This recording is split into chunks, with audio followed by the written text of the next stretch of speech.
Today I'm going to be teaching you how to remotely monitor your edits with DaVinci.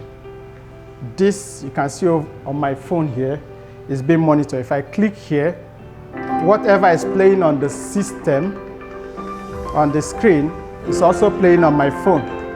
Anywhere you are in the world, directors, producers, or even co-editors that want to join in the post-production process. So if I on back the effect, see it here again, is taking place immediately. So what this shows you, it just shows you only the program field.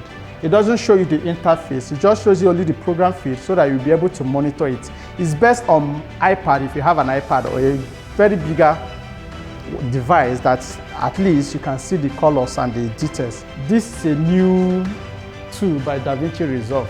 And if you're not using DaVinci in this time and age, before you get started, so you need this app here. You will need to download DaVinci Remote Monitor app on your App Store or your Play Store. And when immediately you download it, go to Blackmagic website and register on their cloud.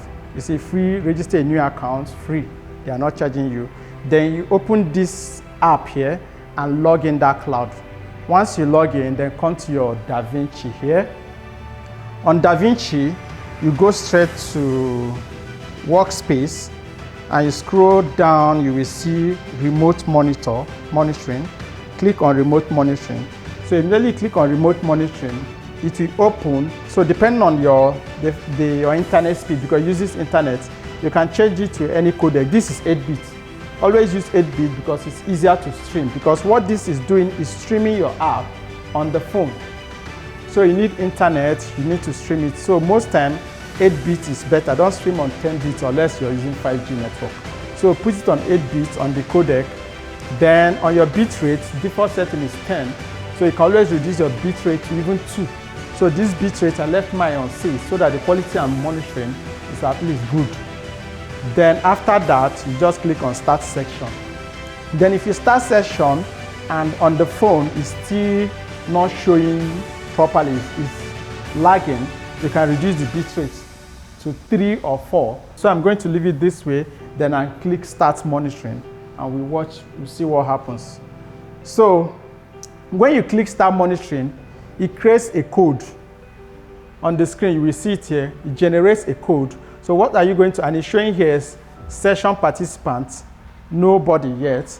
So you copy this code and give it to anybody that wants to monitor, the director, your co-editor, or the producer, anybody that wants to monitor your post-production. So you copy this code and send to them.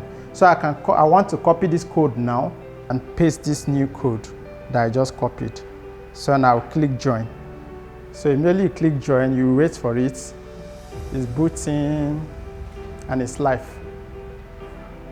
So if I play anything I play, works here. So if you come to the app here, you will see my name written there, Samuel Osondu. I've joined 1 participant. So you can see it here written 1. You can have a lot of people joining monitoring. So it mustn't be one person monitoring. The director can be monitoring, the producer can be monitoring, the EP can be monitoring, depending on the project or the scene you're trying to create. Maybe if it's